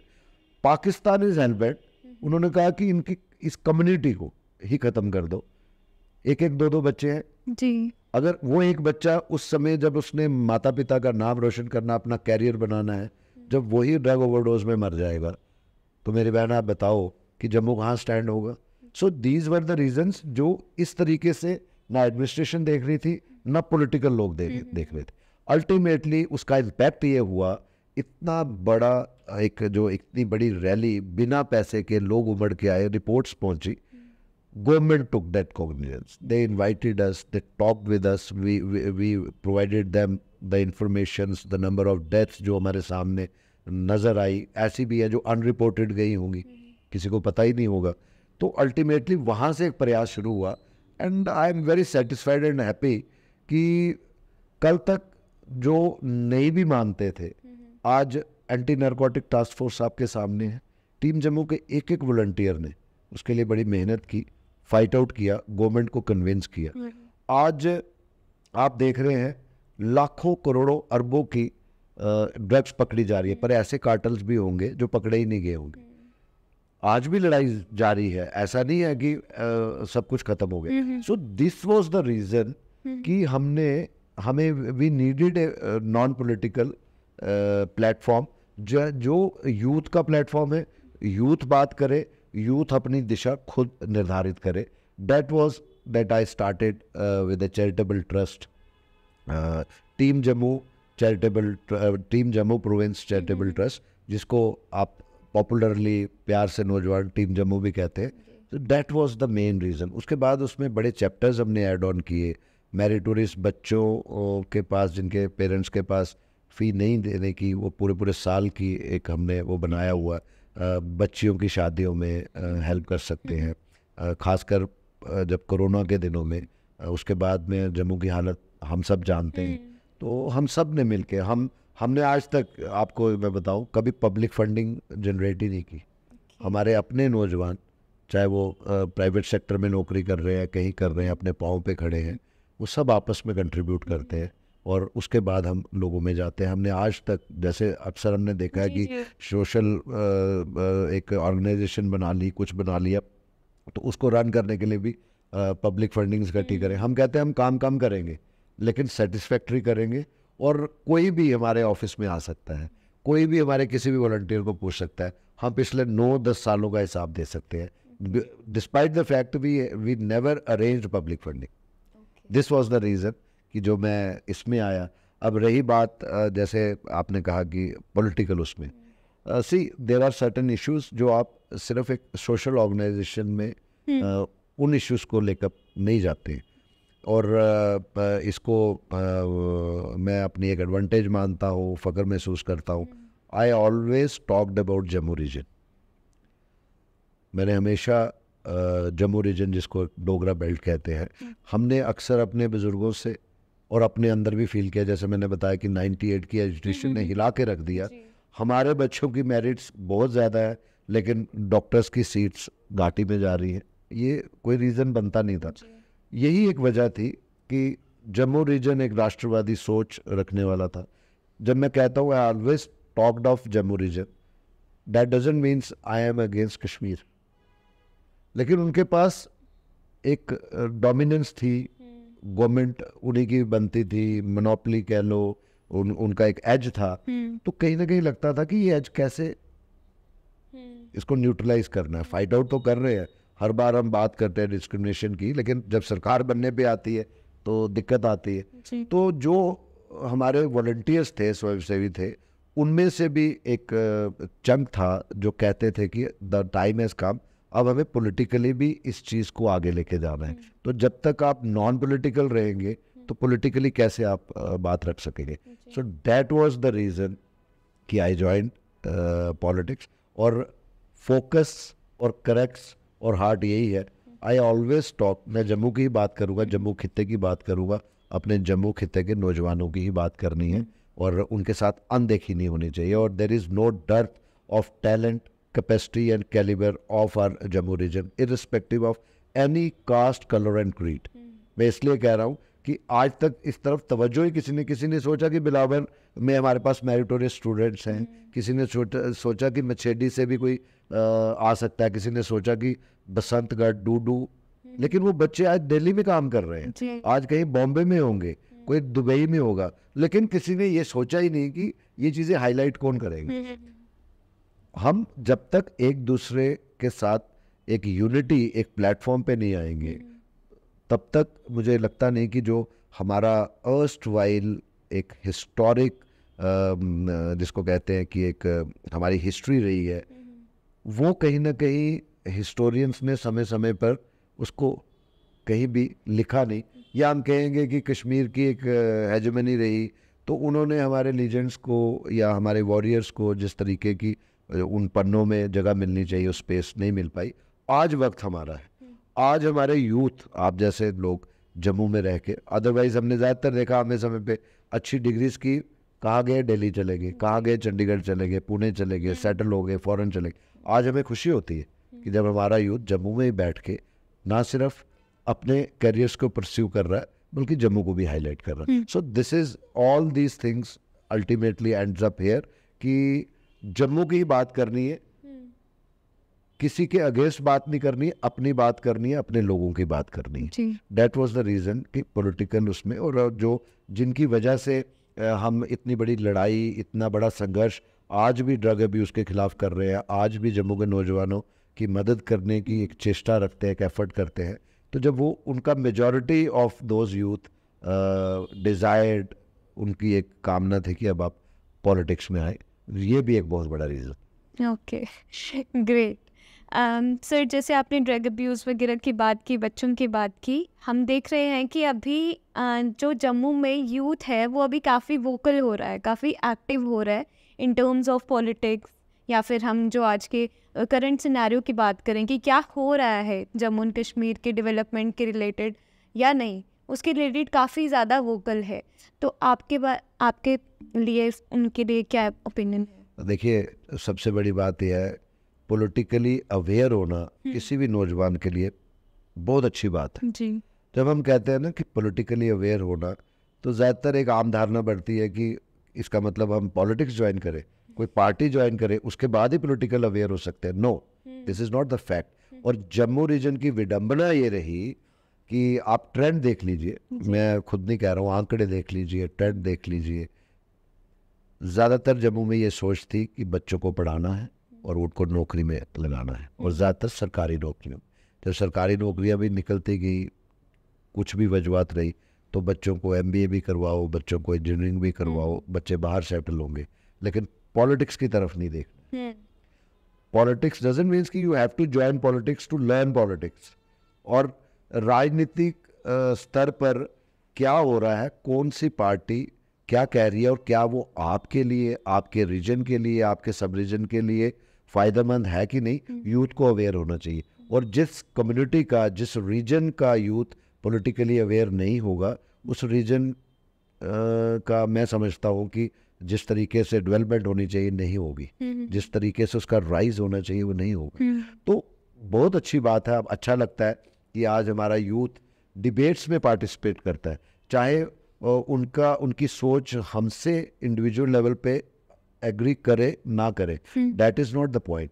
पॉइंट इज़ कि अच्छी एक बात है कि हमारा यूथ, चाहे वो गवर्नमेंट सेक्टर में, गवर्नमेंट एम्प्लॉई ज़रूर होगा, अब कोई प्राइवेट सेक्टर में हो, या हमारा कॉलेज में नौजवान पढ़ रहा है, उसको पता होना चाहिए पॉलिटिकल हैपनिंग्स उसके आगे पीछे क्या हो रही है, तभी जाके वो सोच बना सकता है, वो अपने अंदर एक कहते हैं कि सोच सकता है कि weather all these decisions, all these issues taken by any of the political party, कौन सी पॉलिटिकल पार्टी आपके हक में किस तरह से सोच रही है, कितना बेनिफिशियल है।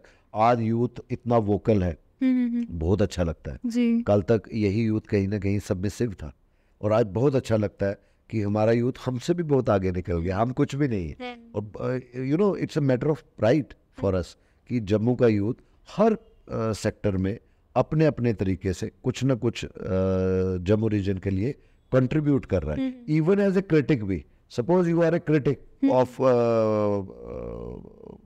पॉलिटिकल हैवीवेट्स, अच्छी बात है, जब आप उनको हेल्दी क्रिटिसिज्म में लाएंगे तो उस चीज़ का भी संज्ञान लिया जाता है। जब अगर आप मेरे से कोई ऐसा सवाल पूछ लें एज ए पॉलिटिशियन, मैं जवाब नहीं दे पाऊंगा, तो मैं घर जाके सोचूंगा कि जो सवाल पूछा मेरे पास जवाब क्यों नहीं था। सो मैं समझता हूँ after observing all these aspects कि मेरा शुरू से ये मानना है, हमारे यूथ में कोई कमी नहीं है, कैपेसिटी से लेके कैलिबर से लेके, लेकिन उनको प्लेटफॉर्म्स नहीं मिल रहे थे। आज धीरे धीरे आहिस्ता आहिस्ता प्लेटफॉर्म्स मिल रहे हैं, यूथ राइज कर रहा है। लेकिन नेगेटिविटी, डिसएडवांटेज ये है कि कई बार हमारा यूथ अच्छी डिग्रीज लेने के बावजूद, मेरिटोरियस होने के बावजूद, may be because of Pir pressure या कहीं सक्सेस नहीं भी मिलती है, तो वो ड्रग्स की तरफ जा रहा है। और ड्रग्स एक ऐसी नामुराद बीमारी है जो हमने रिसर्च की है, इसमें जाने के लिए आपको 1 या 2 एफर्ट्स लगेंगे, पर इससे निकलने के लिए कई सालों लग जाते हैं। ये मेरा तजुर्बा है। मैं यही कहूँगा कि ज़रूरी नहीं है कि हर कदम पे आपको जीत मिलेगी, कई बार उस जीत को पाने के लिए कभी हार भी आती है। अगर आप जीत की खुशी मनाते हो तो हार को भी बर्दाश्त करके फिर से जीतने की शक्ति और वो लड़ाई आपके अंदर होनी चाहिए। तभी अगर आप नहीं ऐसा करेंगे तो ड्रग्स में आएंगे। ड्रग्स में आएंगे तो ना सिर्फ आपका परिवार, ना सिर्फ आप इंडिविजुअल, पूरा इलाका, आपका पूरा रीजन, आपकी पूरी स्टेट, आपका पूरा देश इसमें ग्रस्त होता है। आप अकेले इसमें अफेक्ट नहीं होते हो, आप अकेले विक्टिम नहीं बनते हो, आप सबको विक्टिम बना देते हो। तो कहना बहुत आसान है, मेरा एक्सपीरियंस, हमारे एक वॉलंटियर्स का तजुर्बा यही कहता है कि हमेशा जीतने की उमंग होनी चाहिए, लेकिन हार को भी बर्दाश्त करना है, और हारने के बाद कोई ऐसी कमज़ोरी, ऐसा तरीका नहीं यूज़ करना है कि you started making into drugs because you couldn't click. ये कोई जवाब नहीं है। आज आप देखिए, बार बार आपको मेहनत करनी है, ये आपका टारगेट है। मैं यही कहूँगा कि यूथ को कभी भी ना चाहते हुए भी एक्सपेरिमेंट के तौर पे भी ड्रग्स की तरफ नहीं जाना चाहिए। ड्रग्स, देखिए, यू हैव टू बाइफरकेट। अब ओवन हम जनरल बात करते हैं नशे की, तो नशे में लिकर भी आ रही है, स्मोकिंग भी आ रही है। देन यू हैव टू सी, जो हम बात कर रहे हैं उससे कोई मरा नहीं है, रुइन ऑफ द चांसेस होंगे। ड्रग्स में तो 2 डोजेस काफ़ी हैं, और उसके बाद घर के बर्तन बिकते दिखे हैं। ड्रग ओवरडोजेस में डेथ्स देखी है। वो इंसान एक जानवर का रूप ले लेता है, वो माँ को माँ, बहन को बहन, पिता को पिता नहीं समझता, उसके लिए सिर्फ पैसा चाहिए ताकि वो अगली डोज पूरी करे और अपनी satisfaction. So this is all कि यू नो अवेयरनेस कैंपेन सब कुछ ठीक है, लेकिन जो जितना नौजवान हमने ठीक करके लाया है उनको फिर से कैसे मेन स्ट्रीम में रखना है, कैसे वो कहीं ना कहीं एडजस्ट हो अपने क्वालिफिकेशन के हिसाब से प्राइवेट सेक्टर में कहीं पे भी, वो भी एक बड़ा फॉलोअप ज़रूरी है। कहना बहुत आसान है, और मैं तो, हमारी कोशिश है, प्रयास है, एफर्ट्स भी हैं। आए दिन हम बात करते हैं, चाहे पुलिस डिपार्टमेंट हो, चाहे गवर्नमेंट लेवल हो, कि इनका जो रिहैब है, रिहेबिलिटेशन सेंटर्स के आने के बाद वो भी गवर्नमेंट को सोचना पड़ेगा। क्यों? क्योंकि अनफॉर्चुनेटली मैं आपको एक बता दूं, we have surpassed in numbers from Punjab. जिस उड़ता पंजाब की हम बात करते थे 9 साल पहले, आज आंकड़े हैं ऑफिशियली कि हम पंजाब को भी, अब पंजाब की हालत हम सब ने देखी है। क्या हम चाहते हैं कुछ सालों के बाद वही हालत जम्मू में हो, वही हमारा नौजवान गिड़गिड़ाता हुआ नालियों में गिरा हुआ नजर आए? वैसा नहीं होना चाहिए। इसमें हमें सबको मिलके एक दूसरे के साथ खड़ा होना है। और बार बार मैं ये कहूँगा, एक बार अगर हारोगे तो दूसरी बार जीतोगे। हार हार के भी जीतना हमारे के अंदर इतनी गट्स और इतनी, कहते हैं ना कि हम इतने सक्षम हैं, हम कर सकते हैं, प्रोवाइडेड पेशेंस नहीं लूज करती है। मेरा इतना ही कहना। जी बिल्कुल। जैसे सर अभी आपने बोला कि we surpassed Punjab numbers, recently cabinet minister ने भी कहा था कि almost half of Jammu and Kashmir का जो नंबर्स हैं वो इन्फेक्टेड हैं इससे, drug abuse. Half of the number नहीं था, डेट वाज 10% के करीब। और अभी पीछे भी पार्लियामेंट में भी इसका वो था, इट वाज समवेयर, जो मिनिस्टर की आप बात कर रहे हैं, उन्होंने ये कहा था कि 13.5 यानी कि 13.5 लाख के करीब जो है वो ड्रग विक्टिम्स हैं। मेरा ये मानना है ये 10% नहीं है, ये 10% वो है जो रिपोर्टेड हुआ है, हाँ, चाहे हॉस्पिटल्स में है, जो विजिबल है। मेरा ये मानना है ये 10 नहीं होगा, ये 15 के करीब, 14 या 15 के करीब होगा। अभी भी कई, देखिए, आज अगर मैं इन्फेक्टेड होता हूँ तो मेरे पेरेंट्स को, मेरे घर वालों को पता लगते 6 महीने लग जाएंगे, और मेरी जब वो सेकंड या थर्ड स्टेज आएगी, फिर जाके जब मेरे अंदर वो देखेंगे कि ये क्या हो रहा है, इसका रहना सहना, भूख नहीं लग रही है, लाइकवाइज जो भी सिम्टम्स होते हैं, तो आप सोचिए कि इतना कितना नंबर होगा जो 6 महीने बाद रिपोर्ट होगा। सो माय आइडिया है कि ठीक है, अगर हम 13.5 लाख या 10% की भी बात कर रहे हैं, this is a startling revolution. 10% हमारा यूथ अगर इस तबाही की आलम में आ गया है, तो सोचिए कि आने वाले सालों में अगर इस पे कोई स्ट्रिंजेंट स्टेप्स, कोई इफेक्टिव स्टेप्स नहीं लिए होंगे, तो यहाँ तो आपको सिविल वॉर की उसमें नज़र आएगा कि इतनी भारी तादाद में जो एक एडिक्ट है, उसको तो जब तक रिहैब में नहीं भेजेंगे वो ठीक नहीं हो पाएगा। किसी गली में जा रहा है, किसी मोहल्ले में जा रहा है, ऑब्वियसली चेन स्नैचिंग करेगा, ऑब्वियसली चोरी करेगा, ऑब्वियसली किसी से लड़े झगड़ेगा। तो ये लॉलेसनेस का वेट करेंगे हम? नहीं कर सकते। हमें इससे पहले वो इफेक्टिव स्टेप्स, और जितने भी कंसर्न गवर्नमेंट डिपार्टमेंट्स हैं उनको हमें जगाना है।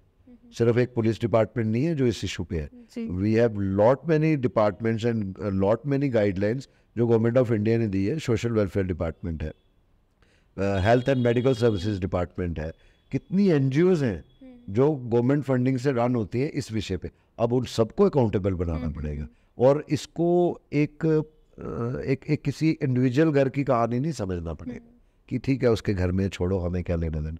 आज उसके घर की कहानी है, कल आपका दरवाज़ा भी खटखटाएगी और आपको बिना पूछे भी अंदर घुस जाएगी। हमें इस चीज़ को समझना पड़ेगा कि अपने के अलावा जो हमारा पड़ोसियों का बच्चा है, जो और कोई भी है, उसको भी अपना समझे और इससे अवेयर करवाए, और इसको एक सोशल मूवमेंट बनाना पड़ेगा। हमें ये जिम्मेवारी किसी और पे नहीं डालनी, यार ये मेरा काम थोड़ी है, ये तो पुलिस विभाग का काम है, ये सोशल वेलफेयर डिपार्टमेंट का काम है, ये मेडिकल एंड हेल्थ सर्विसेज का काम है। हमें ये अपने लिए समझना पड़ेगा, अपने लोगों के लिए, अपनी कम्युनिटी के लिए समझना पड़ेगा किस लिए ज़रूरी है, ना कि एक इंडिविजुअल फैमिली अफेयर समझ के तो इसको इग्नोर करना है। ये हमने पिछले कई सालों से इंडिविजुअल फैमिली समझ के इग्नोर करके आज हालत ये हो गई। अगर उस समय हमारे कहने पे उस समय की सरकारों ने ये बातें कर ली होती तो शायद हम पंजाब को सरपास नहीं करते। हमने कहने के लिए हर साल जब वर्ल्ड एंटी ड्रग डे आता है 26 जून को, तो आप कितनी ऑर्गेनाइजेशंस को देखते हैं, हेडलाइंस में होती हैं, पेपर्स में होती हैं, सोशल मीडिया में। उसके अलावा भी 364 डेज है, उस पर कौन काम कर रहा है? I can challenge it. मैं ऐसे नहीं कहता हूँ, लेकिन मैं सल्यूट करता हूँ अपने एक एक वॉलंटियर को जो कहीं पे भी है, गांव में है, देहात में है, कॉलेजेस में है, हायर सेकेंडरीज में है, यूनिवर्सिटी में, या अपने पाँव पे खड़े हो चुके हैं, चाहे वो बिजनेस स्टैब्लिश किया, चाहे नौकरियाँ कर रहे हैं। जो हमारी सोच है वो कहीं ना कहीं जहाँ पर भी बैठेंगे इस चीज़ की बात ज़रूर करते हैं, फैमिलीज़ में को समझाते हैं। उन्होंने एक टारगेट रखा है कि 10 दिन में, 15 दिन में हमने अपने कुछ घंटे इस इशू को लेके देने हैं, और बिना किसी लालच के, बिना किसी ऑनरेरियम के, बिना किसी तनख्वाह के, जेब से पैसे खर्च के आपने फील्ड में जाना है, बात करनी है। ऐसे भी एग्जाम्पल्स हम दे सकते हैं कि घर के बर्तन बिक चुके हैं, इलाज कराने के लिए पैसे भी हैं, तो हमारे स्वयंसेवियों ने आपस में कंट्रीब्यूट किया।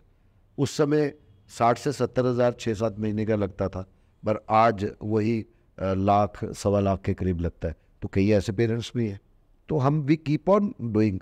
हालांकि हम गवर्नमेंट लेवल पर इतना ज़्यादा तो नहीं कर सकते, लेकिन जहाँ तक हो, पर कब तक, ये आपको समझना पड़ेगा, समाज को समझना पड़ेगा, तभी जाके हम ड्रग फ्री जोन बना सकते हैं।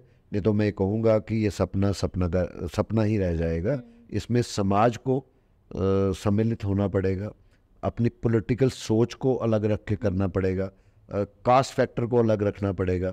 We as the Jammuites, we as the Dogra, जब तक वो इंस्टिंक्ट नहीं हमारे में आएगी, ये ड्रग्स कहना आसान है, इसको ड्रग फ्री जोन कराना almost very very difficult task बन जाएगा। और अगर हम मास मूवमेंट में आ गए, सोशल मूवमेंट में आ गए, within weeks you will find there is no drugs in Jammu region. ये मेरा मानना है। जी, मैं उसी पे आ रही थी सर, जैसे हमें अभी इन्होंने मिनिस्टर्स ने बोला कि इतना इतना नंबर है, टू बी प्रिसाइज, हमारे आगे क्या फ्यूचर प्लान्स हैं, या फिर मैं बात करूं कि जिस पार्टी के साथ आप हैं उनके क्या फ्यूचर प्लान्स हैं जम्मू को लेके, स्पेसिफिक जम्मू यूथ को लेके? फ्यूचर प्लान्स के से पहले मैं ये बात कहूँगा कि वाई आई ज्वाइंड बीजेपी, क्योंकि पार्टीज तो बहुत हैं जी, नेशनल पार्टी में और भी पार्टीज हैं, रीजनल पार्टीज भी जी, वाई ओनली बीजेपी? और उसी से ही आपको जवाब मिलेगा कि what are the plans of Bharatiya Janata party. Jammu ने हमेशा एवर सिंस 1950 ऑनवर्ड्स, जब से डेमोक्रेटिक सेटअप यहाँ पर आया, ऐसा कहीं ना कहीं सोच बन गई कि उससे पहले हम आज़ाद थे, यानी कि we were the ruling class, the entire डोगरास।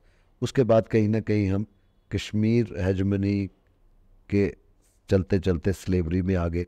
हमारा कोई फैसला नहीं होता था, हमें ऐसा लगता था कि जब तक हम सड़कों पे नहीं आएंगे, एजिटेट नहीं करेंगे, हमारा लेजिटिमेट जो हक है वो हमें नहीं मिलेगा, जो पूरे भारतवर्ष में कहीं नहीं है। तो कहीं ना कहीं लगता था कि जम्मू को ऑलवेज डिस्क्रिमिनेट किया गया, चाहे कॉलेजेस की एडमिशन्स की, जैसे मैंने बात की, नौकरियों की बात की, इवन कॉन्स्टिट्यूंसी वाइज या सब रीजन वाइज डेवलपमेंट की बात की, तो जम्मू वाज ऑलवेज इग्नोर्ड।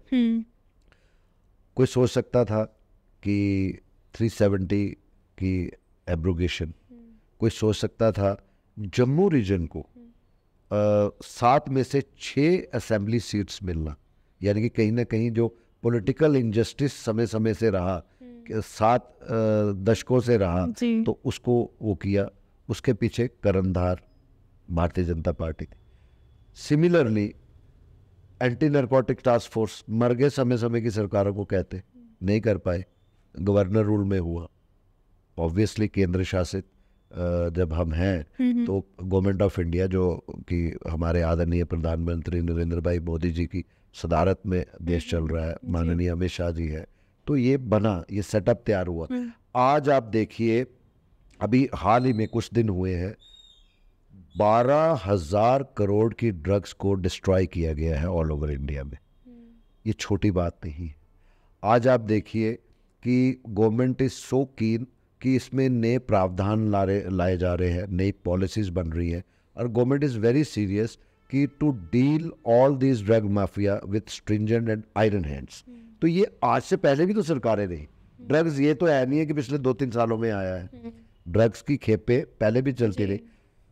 मेरा अपना मानना ये सारी चीज़ें थी कि जिसके कारण that was the main reason कि हमारी डिस्क्रिमिनेशन को to a very great extent जो लेवल किया गया, वो भारतीय जनता पार्टी ने की। भारतीय जनता पार्टी का जो यूथ विंग है, जिसको हम भारतीय युवा मोर्चा कहते हैं, वो उनके प्लान्स और पॉलिसीज़ में ये चीज़ें ऐड ऑन हुई है कि आप कहीं पे भी बात करेंगे तो नौजवानों को, ABVP अखिल भारतीय विद्यार्थी परिषद, वो कॉलेजेस, हायर सेकेंडरीज और यूनिवर्सिटी लेवल पे बढ़ चढ़ के इस अवेयरनेस में साथ भी दे रहे हैं, अपने लेवल पे भी काम कर रहे हैं। तो जो बाकी ऑर्गेनाइजेशंस में, मैं तो ये कहूँगा, why only BJP, why only BJYM, why only AVP, let all other political parties, क्योंकि ये सोशल कॉज है। इसको मैंने जैसे कहा कि राजनीति को एक तरफ रख के, अगर हमारा आने वाली पीढ़ी नहीं होगी तो राजनीति भी किस पे करोगे? अगर आने वाला नौजवान नाली में गिरा होगा तो आप किससे वोट बैंक की पॉलिटिक्स करोगे? सबसे पहले हमारा नौजवान सही सलामत और स्वस्थ रहना चाहिए, उसके बाद राजनीति आएगी। तो मैं कुल मिला के ही समझता हूँ कि BJP is very proactive against all these anti social issues, और ख़ासकर जो हमारी वॉर अगेंस्ट ड्रग्स है उसमें बड़ा सपोर्ट सप्लीमेंट किया है उन्होंने। तो आगे भी आप देखेंगे कि अवेयरनेस है, लेकिन मेरा फिर भी ये पॉइंट है कि सिर्फ अवेयरनेस से तो हम उन नौजवानों को रोक लगा सकते हैं जिन्होंने आज तक इसको कभी एक्सपीरियंस नहीं किया एक्सपेरिमेंट बेस पे। पर जो 13.5 लाख की बात पार्लियामेंट में भी हुई, आप भी डिस्कस कर रहे हैं, उनको कैसे नहीं राह देनी है? लेडीज उसमें 36,000 है, 36,000 फीमेल्स। जस्ट इमेजिन कि क्या हालत हो सकती है आने वाले समय में। तो इसमें by and large we need good rehabilitation centres. अभी हमारे जम्मू रीजन में फाउंडेशन स्टोन तो लग गया है, काम शुरू हुआ है, लेकिन वक्त लगेगा। हमने मैक्सिमम मेजॉरिटी जो नौजवान ठीक करके गाइड किया है वो बाहर से किए, चाहे वो हिमाचल प्रदेश में थे, चाहे पंजाब में थे। अब यहाँ पे NGO लेवल पे 2-3 उभरे हैं, और जो हम ऑब्जर्व कर रहे हैं अच्छा काम कर रहे हैं, लेकिन वो प्राइवेट लेवल पे है, 30 बेडेड, 35। यहाँ जम्मू में अगर हम 3.5 लाख की बात कर रहे हैं तो 30 बेडेड, 50 बेडेड हॉस्पिटल कितना नर्चर करेगा? 6 महीने उस नौजवान ने 6 से 7 महीने रहना है, तो 7 महीने तक तो वो वेट ही नहीं करेगा, वो तो ड्रग ओवरडोज में मर जाएगा, वो तो तड़पते मरेगा। तो गवर्नमेंट को उस लेवल पे एक्सपीडिशियसली प्लान आउट करना पड़ेगा, वे आउट निकालने पड़ेंगे, specially for our Jammu region. Militancy, border area, बहुत सी चीज़ें इन्वॉल्व है। जैसे मैंने शुरू में भी कहा, पाकिस्तान इज़ हेलबेंट, ये एक सोची समझी साजिश है कि हमारी राष्ट्रवादी सोच को आप सीधे आमने सामने से नहीं तोड़ पाए, नहीं मार पाए। शहादतें हमने दी, लेकिन हम पीछे नहीं हटे। आज उन्होंने एक नया टेररिज्म के अलावा ये नैर्को टेररिज्म का इजाद किया है, ताकि इसमें आपको वेपन की ज़रूरत नहीं है, आप आने वाली नस्ल को इसी से तबाह कर दें। तो इस पे हम कर रहे हैं काम, और हमारी ये जो drive against drug abuse and fight against drug mafia है, it will continue till our last breath. और हमारी कोशिश है कि ये जो नौजवान पीढ़ी और से और हमारे साथ जुड़े इस अवेयरनेस। ग्रेट सर, जाते जाते मेरे मेरे हिसाब से, या फिर जो जितने भी मैंने क्वेश्चंस किए हैं उन हिसाब से लास्ट क्वेश्चन है कि आप जो बीजेपी काम कर रही है उनका नेक्स्ट एजेंडा क्या है, specially for the youth? Well मैंने सोचा आप पूछने लगे हैं कि आने वाले इलेक्शन में इनका मंशूर में क्या होगा. I am not that big to decide कि बीजेपी वो करेगी. हाँ, ये एजेंडा ज़रूर है कि जो हमने भी बात रखी है और हमारी जो सीनियर लीडरशिप है वो इसमें बड़ा कंसर्न है कि एक तो ड्रग्स के खिलाफ मैंने बात की कि बहुत इम्पोर्टेंट है, और दूसरा और एजुकेशन लेवल पे, एकेडमिक लेवल पे और क्या हम फैसिलिटीज़ प्रोवाइड कर सकते हैं सो डैट कि हमारा यूथ पढ़े लिखे. और ये जो सर्जिंग अनएम्प्लॉयमेंट, हाँ जी, अगर हम ये भी मानते हैं कि गवर्नमेंट लेवल पे हर किसी को ऑब्जॉर्व नहीं कर सकते हैं, तो जैसे स्टैंडअप्स आपने देखे शुरू किए हैं, यंग एंटरप्रेन्योर्स को मौका दे रहे हैं और बाय एंड लार्ज कई सक्सेसफुल भी हुए हैं. अगर सारा कुल मिला के बात करें कि अगर नौजवानों को एक ऐसा प्लेटफॉर्म कि जहां सरकारी नौकरी नहीं है और इस तरीके की पॉलिसीज सेल्फ डिपेंडेंट बनाने की, मुझे लगता है कि आप बहुत जल्दी देखेंगे. Because now in another 6 months we'll be into the election era of general elections. तो मुझे लगता है कि आप बड़ी जल्दी इलेक्शन मैनिफेस्टो में देखेंगे जो बाय एंड लार्ज जो इलेक्शन का वो रहेगा, यूथ ओरिएंटेड रहेगा, यूथ की डेवलपमेंट की तरफ रहेगा, यूथ के वेलफेयर की तरफ रहेगा. Great great. और जाते जाते सर, आपकी last advice to the youth specially for Jammu and Kashmir? Well, say no to drugs, और अपने अपने फेथ को, जिसको भी आप मानते हैं उसको मानिए. और मेरा ये मानना है सब धर्म एक ही चीज़ सिखाते हैं कि आप सही राह पे रहें. और मेरा यही मानना है कि जो पेरेंट्स खासकर इनिशियली अपने बच्चों को अपने रिलीजन के अनुसार उस फेथ पे गाइड नहीं करते, जैसे मैं एक सनातनी हूँ, तो अगर मुझे उस पाथ पे अगर नहीं गाइड किया होता तो शायद आज मैं ये चीज़ें अपने अलावा लोगों के बच्चों के लिए शायद ये सोच ही नहीं रख पाता. मेरा ये मानना है गलती से भी किसी के कहने पे भी ड्रग्स को एक एंटरटेनमेंट समझ के कभी भी इसको एक्सपीरियंस मत कीजिएगा, कभी टेस्ट मत कीजिएगा, क्योंकि एक बार या 2 बार 3 बार के बाद बहुत मुश्किल से रिहेबिलिटेट होना पड़ता है, बड़ी मुश्किल से एक नई राह मिलती है. और मैं यही कहूँगा कि always nation first and we next, ये जो हमारी सोच है, राष्ट्र है तो हम हैं. और जम्मू कश्मीर के प्रति और ख़ासकर जम्मू खिते की बात करें, आप सबकी, आपके पूर्वजों की एक गोल्डन हिस्ट्री है. तो क्या हम सिर्फ गोल्डन हिस्ट्री को ही पढ़ेंगे या उस हिस्ट्री में खुद को ऐड ऑन करेंगे? ज़रूरी नहीं है शहादतें दे के होता है, ज़रूरी नहीं है बेल्ट फोर्स ज्वाइन करके होता है. आप अपने अपने फील्ड में कुछ भी करिए तो कहीं ना कहीं आप सिर्फ अपने पेरेंट्स का नहीं बल्कि पूरे जम्मू कश्मीर का और जम्मू रीजन का नाम रोशन करेंगे. I wish you good luck in all of your endeavours. और यही उम्मीद करूँगा कि आप लोग ही इस सोशल मूवमेंट को आगे लेके जाएंगे और आप लोग ही निर्धारित करेंगे कब तक हम अपने जम्मू कश्मीर और जम्मू रीजन को एक ड्रग फ्री जोन बना सकते हैं. Sir okay, thank you so much. Thank you very much. God bless you. बहुत अच्छा कंडक्ट करते हैं और आपको भी गुड लक कि आप ऐसे ही आगे बढ़े और हमारे जम्मू कश्मीर का नाम रोशन. Thank you so much sir. Thank you. Jammu and Kashmir में बहुत ही अलग पर्सपेक्टिव रहा है जर्नलिज्म, यहाँ कह सकते हैं हम जर्नलिस्ट का. आज के पॉडकास्ट में हमें बहुत ही एक अलग पहलू दिखा है जर्नलिज्म पे. How news is make, how news should make, या फिर हाउ यूज टू मेक, इन सब के बारे में हमने बात की है. अगर आपको इस पॉडकास्ट में कुछ भी अच्छा लगा हो या फिर कुछ हेल्पफुल रहा हो या फिर हमारे लिए कोई सलाह हो तो please do comment and will see you in the next one.